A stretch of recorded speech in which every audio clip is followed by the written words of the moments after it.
Estamos de regreso en Círculo de Espera, donde ya hablamos un poco sobre lo que fue el Juego de las Estrellas pasado. El número 84, donde fue histórico este partido, donde Tom Seaver hizo el lanzamiento principal. Después, el momento en que salió Mariano Rivera hacia la lomita, con esa ya mítica canción de Enter Sandman de Metallica.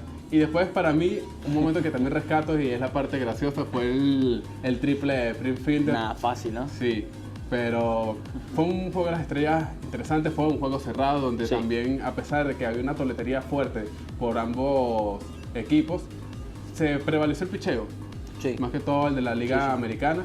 Pero fue un juego emocionante, fue un juego interesante donde ya recorta la ventaja la americana y la nacional, que está muy por encima, la americana con varios ganados y por encima de la... Sí, por supuesto, nuevamente iniciará la Serie Mundial en casa del equipo que, por supuesto, quede campeón de la Liga Americana. Pero el Juego de las Estrellas nos vamos a venir un poco a la discusión, a debatir temas de contratos de los venezolanos. Recientemente José Altuve firmó por 12 millones y 4 años con los Astros de Houston. Y quizás llama un poco la atención el monto tan bajo, ¿no?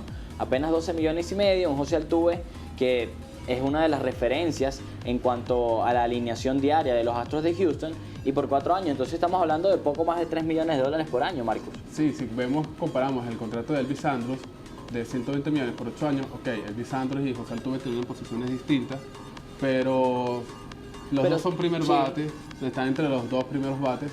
Y José Altuve, aunque tiene 3 temporadas en las Grandes Ligas, la temporada pasada fue completa y este viene siendo su segunda campaña completa también. Elvis Andrus tiene 5. José Altuve tiene mejor número en estos 3 años comparado con Elvis Andrus, y viene siendo el mejor bateador de los Astros de Houston, Altuve, lo cual me parece justo. Estaría ganando 3 millones por temporada. 4 años, en cambio Elvis Andrus ganaría más. Claro, por supuesto, ahí hay muchas cosas que hay que analizar. Primero, ahí influye mucho el agente, ¿no?, que tenga cada uno de los peloteros, porque es esa persona quien en definitiva se encarga de negociar directamente con la organización.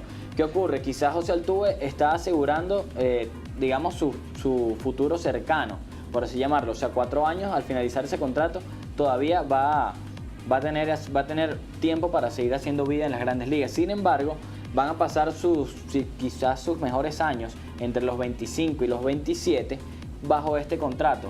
Generalmente es dentro de esas edades cuando el pelotero explota en su carrera, cuando logra sus mejores contratos.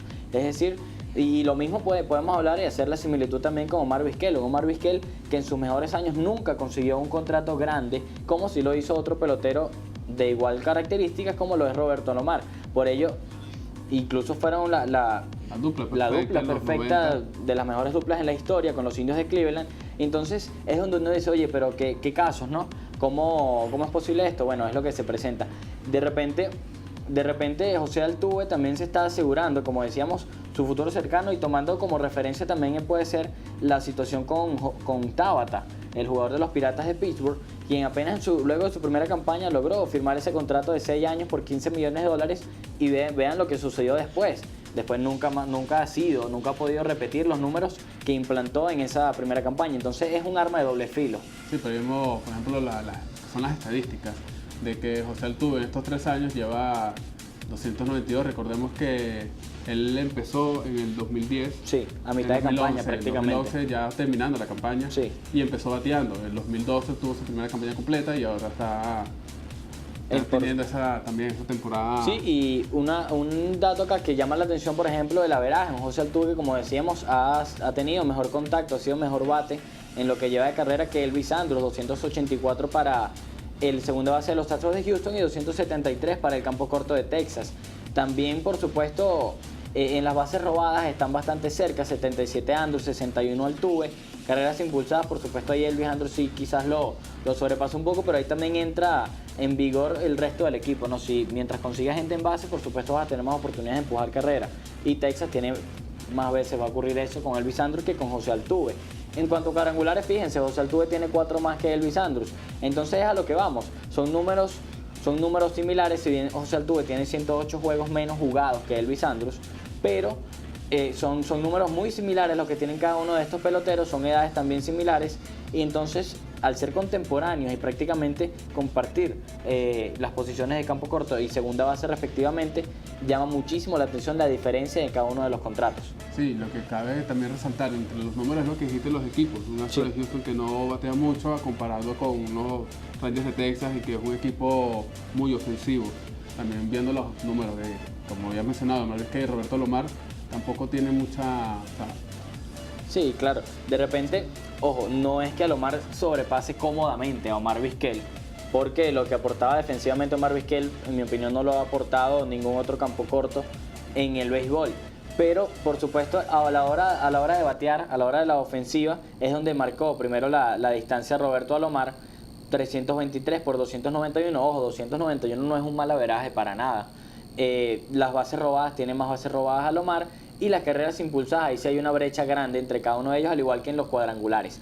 Sin embargo, llama mucho la atención también, Omar Vizquel en esos 3 años, cuando compartieron en los Indios de Cleveland, cobró solo $9 millones, sumando las 3 temporadas.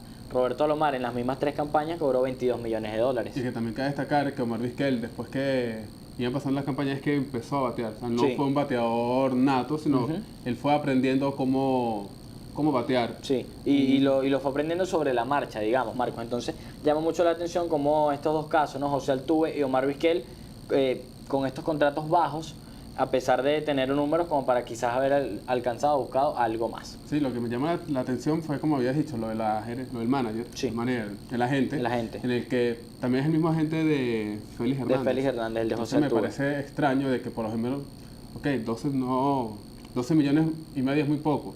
Tampoco podemos pedir los 120 que pidió por Elvis Andrus.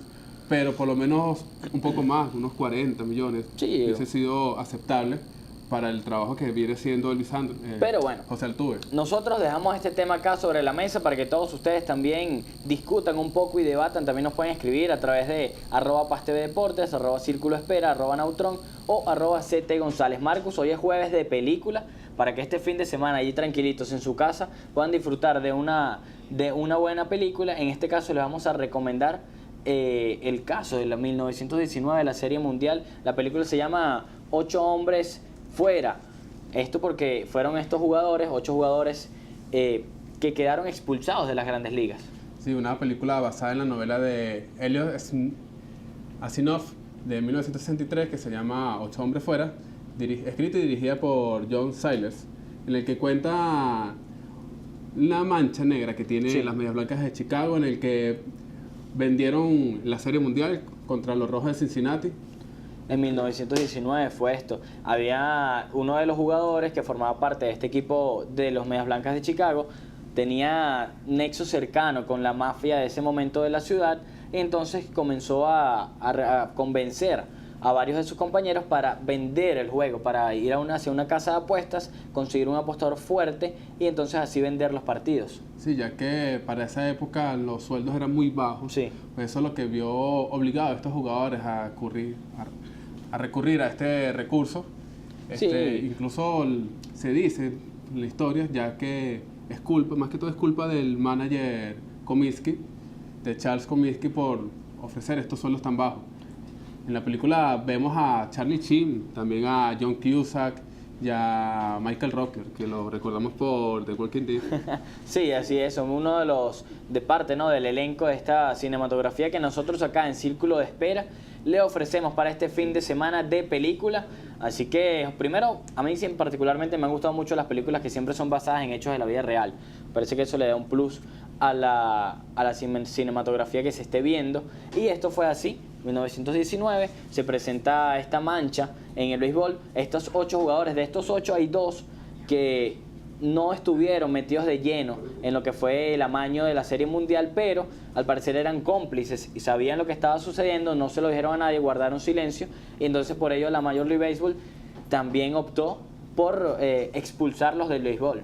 Sí, no se consiguió pruebas para lograr enjuiciarlos legalmente, pero la directiva de la Major League Baseball lo que hizo fue suspenderlos de por vida, lamentablemente, porque entre ellos Descalzo, lo apodaban, era el que tenía mejor futuro en Sí, en la organización y en ese momento, ¿no? De las grandes ligas. Película de 1919 relata los hechos de 1919, esa serie mundial entre los Medias Blancas de Chicago y los Rojos de Cincinnati. No se la pierdan. 8 hombres fuera es la recomendación de Círculo de Espera en este jueves de película. Con esto ya vamos llegando al final de esta edición de Círculo de Espera. Un gusto como siempre haber complacido a todos ustedes, haber estado allí con todos ustedes. Recordamos nuestras redes sociales, Marcus, @PazTV Deportes, @Círculo de Espera, @Nautrón y @CT González. Sí, no se despegue porque más tarde viene Ivette Borges con el noticiero.